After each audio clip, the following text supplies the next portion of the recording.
Hello students, आप सभी annual exam की तैयारी बहुत अच्छे से कर रहे होंगे।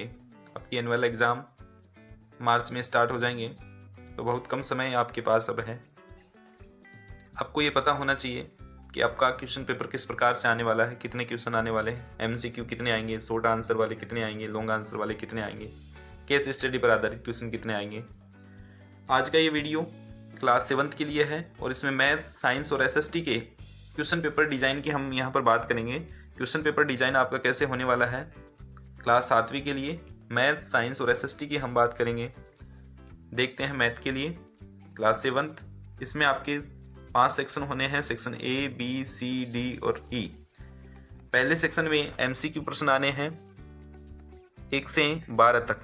1 से 12 तक आने हैं। आपको ध्यान रखना है, जैसे यहाँ पर 1 से 12 लिखा हुआ है उसी प्रकार से आपको आंसर शीट में भी ऐसे ही लिखना है। 1, 2, 3, 4, इसी प्रकार से आपको उसमें भी लिखना है, किसमें, आंसर शीट में।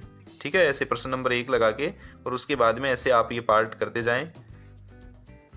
वहाँ पर आप 1, 2, 3, 4 ये कब करेंगे, जब ये वाला आपका पार्ट खत्म हो जाएगा तब आप सेकंड प्रश्न चालू करेंगे, तब थर्ड करेंगे, थर्ड हो जाएगा तो फोर्थ करेंगे। इसका सबसे ज़्यादा ध्यान आपको रखना है। बहुत ज़्यादा गलती आप पहले ही प्रश्न में कर देते हैं, इसलिए आपको पहले प्रश्न में अब गलती नहीं करनी है। बहुत अच्छे से आपको समझा दिया है। पहला प्रश्न जो होगा इसके 12 पार्ट होंगे और प्रत्येक पार्ट 1 अंक का होगा, इसलिए इसमें कुल 12 अंकों का होगा ये। सेक्शन बी जो है उसमें 6 प्रश्न होंगे, प्रत्येक 2-2 अंकों का होगा और 12 अंकों का ये बी पार्ट हो जाएगा। सी सेक्शन जो है इसमें शॉर्ट आंसर वाले क्वेश्चंस होंगे, 3 क्वेश्चन आएंगे, प्रत्येक क्वेश्चन 3 अंक का होगा। इस प्रकार से टोटल 9 अंकों का ये सी सेक्शन है। सेक्शन डी, इसमें लार्ज आंसर वाले क्वेश्चंस आएंगे, 3 इसमें क्वेश्चन आने हैं, प्रत्येक क्वेश्चन 5 अंकों का होगा। इस प्रकार से 15 अंकों का ये सेक्शन डी है। सेक्शन ई जो है वो केस स्टडी पर आधारित है। इसमें 3 क्वेश्चन मिलेंगे और प्रत्येक 3 क्वेश्चन जो होंगे आपके उनमें भी 3 सब पार्ट होंगे उनके। तो जो सब पार्ट है उसमें पहला पार्ट 1 अंक का होगा, दूसरा पार्ट भी 1 अंक का होगा और तीसरा जो पार्ट है वो 2 अंकों का होगा। इस प्रकार से 4 अंक का एक प्रश्न होगा। ठीक है, और 3 प्रश्न ऐसे आएंगे, इसलिए टोटल 12 अंक सेक्शन ई के होंगे। तो आपके मैथ में टोटल प्रश्न कितने आने हैं, 16 प्रश्न आने हैं और टोटल मैक्सिमम मार्क्स कितने हैं, 60। ठीक है, 2.5 घंटे का आपका पेपर होगा। ये 2.5 घंटे का पेपर होगा। डेट शीट आपको मैंने बता दी थी, नहीं देखी आपको तो डेट शीट आपको मिल जाएगी, यहाँ पर देख लेना और आप चेक कर लेना उसमें। और 60 अंक इसमें मैक्सिमम आपके हैं। 2.5 घंटे का पेपर है। चलते हैं नेक्स्ट अगले सब्जेक्ट पे, साइंस पे बात करते हैं हम। साइंस पे बात करते हैं। यहाँ पे आप देखें साइंस, इसमें part A, B, C 3 part में पेपर आएगा आपका। ठीक है, पार्ट ए में पहला ही क्वेश्चन आएगा और इसमें objective, true false, fill ups, very short answer वाले जो क्वेश्चन होंगे, ऐसे 12 क्वेश्चन आएंगे। पहले क्वेश्चन में 12 शॉर्ट क्वेश्चन आएंगे और प्रत्येक क्वेश्चन जो है वो 1 अंक का होगा। इस प्रकार से पहला प्रश्न जो आपका है वो 12 अंकों का होगा और ये पेपर के 20% हिस्से को कवर करता है। ठीक है, प्रश्न जो आपके 2 से 7 आने हैं ये पार्ट बी में है। प्रश्न 2 से 7 6 प्रश्न आने हैं शॉर्ट आंसर टाइप के, प्रत्येक प्रश्न 2 अंक का होगा। इस प्रकार से 12 अंकों का ये आपका 2 से 7 तक के जो प्रश्न आएंगे वो 2-2 अंकों के आएंगे, 12 अंक हो गए। और 8 से 11, 8, 9, 10, 11 4 प्रश्न जो होंगे आपके वो लॉन्ग आंसर टाइप होंगे, 4 क्वेश्चन। ठीक है ना, प्रत्येक कितने का होगा, 3 अंकों का होगा। इस प्रकार से 12 अंक यहाँ पर हो गए, तो 12, 12 और 24 अंक, यानी पेपर का 40% जो है वो पार्ट किसका आएगा, पार्ट बी का होगा। पार्ट सी को आप देखें, 12 से 15 प्रश्न जो होंगे उसमें 4 प्रश्न ये हो गए, उसमें से 1 प्रश्न आपका डायग्राम पिक्चर बेस्ड होगा या मैच वाला हो सकता है। कॉलम ए का कॉलम बी से मैच कीजिए या सुमेलित कीजिए, ये जो प्रश्न आता है 1 प्रश्न ऐसा होगा, 6 अंकों का होगा वो भी। और 3 प्रश्न केस स्टडी पर आधारित होंगे, 3 प्रश्न केस स्टडी पर आधारित होंगे, एमसीक्यू क्वेश्चन होंगे और प्रत्येक एमसीक्यू 2 अंक का होगा।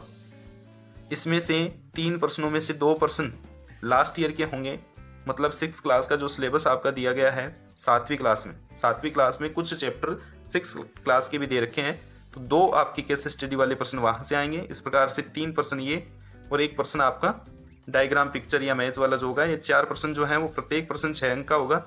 इस प्रकार से ये पार्ट 24 अंकों का हो गया और 40% पेपर को ये कवर करता है। टोटल आपके क्वेश्चन आएंगे 15 और टोटल मार्क्स होंगे 60। 2.5 घंटे का आपका पेपर होना है, मैक्सिमम मार्क्स 60 हैं। चलते हैं एसएसटी की तरफ। एसएसटी में भी आप देखें, एसएसटी में आप देखेंगे इसमें पहला प्रश्न जो है इसके 15 पार्ट आएंगे, ठीक है।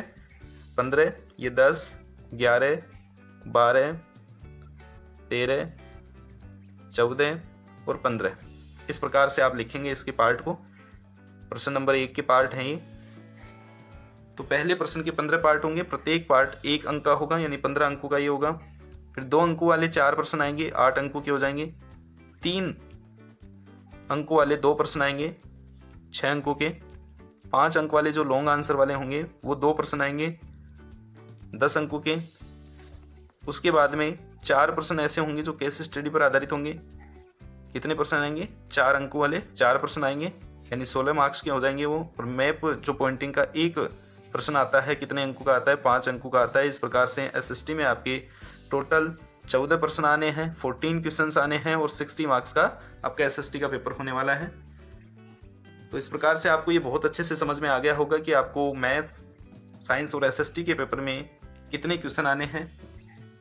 अगर आपको हिंदी इंग्लिश के भी इसी प्रकार से पेपर डिजाइन चाहिए तो आप मुझे कमेंट बॉक्स में लिख सकते हैं।